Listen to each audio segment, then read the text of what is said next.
Hey there, Saints. Pastor Dave here with another weekly devotional for all the Saints. And I'm reading an excerpt from Mere Christianity from C.S. Lewis's collected works. This one is about matters of opinion. I'm trying here to prevent anyone saying the really foolish thing that people often say about him. I'm ready to accept Jesus as a great moral teacher, but I don't accept his claim to be God. That is the one thing we must not say. A man who was merely a man and said the sort of things Jesus said would not be a great moral teacher. He would be either a lunatic on a level with the man who says he is a poached egg, or else he would be the devil of hell. You must make your choice. Either this man was and is the Son of God, or else a madman, or something worse. You can shut him up for a fool, you can spit at him and kill him as a demon, or you can fall at his feet and call him Lord and God. But let us not come with any patronizing nonsense about his being a great human teacher. He has not left that open to us. He did not intend to. So you've probably heard people say that before, the claim that Lewis starts with, that Jesus was a great teacher, but not God. I can accept that Jesus had some really good things to say and things that we should listen to, and he was a good man, but not divine. So to that assertion, Lewis gives this one of his famous logical arguments. They call it the liar, lunatic, Lord trilemma, and says that there is no way Jesus could be good and not God, having said the things that he says, having claimed what he does.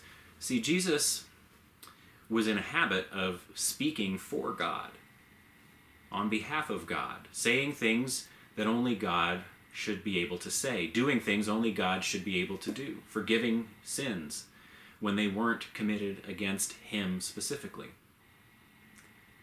declaring to people that God's favor was upon them, calling himself by titles like the Son of Man, calling himself or identifying himself with King David, being the descendant of David. Jesus said things that indicated he understood himself in a unique position and having a unique relationship to God the Father. And so if he said those things, he either knew that it was true, knew that it was not true, or believed it to be true, but it wasn't. You know, he was crazy, he was lying, or he was telling the truth. He really is God. And Lewis says these are your options. There really isn't another path.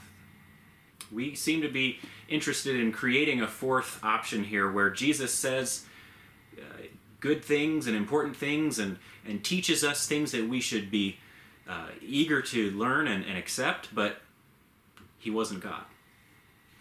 And there really just doesn't seem to be any way for that to add up.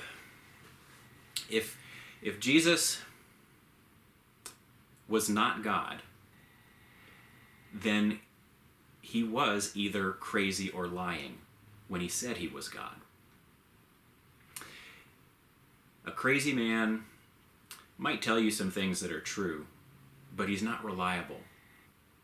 You can't worship him. You can't put your trust in him.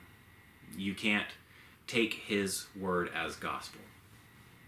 And a dishonest man, a liar, might know the truth, but he's not sharing it with you. He's using it. He might give you a part of it at a time in order to benefit himself. If Jesus was not really God, then his teaching is not trustworthy. And we can't call him a great moral teacher without also saying we believe he was divine. This is tough. This is a tough thing for some people because we don't want to accept his divinity. And here's the rub, here's the real issue, is that if Jesus is divine, then his teaching comes with a unique authority. his great moral teaching isn't something that we can pick and choose when we like it, when we don't. We'll follow it or we won't based on what we think about it. If he is the Son of God, his moral teaching is our way of life. It is the way that we should go. And we have to be willing to make concessions to it, to submit ourselves to it. And that, friends, is hard and it's scary.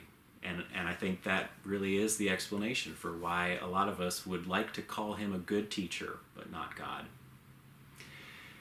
Well, consider for yourself what the options are. Consider what seems most reasonable to you, and then live your life accordingly.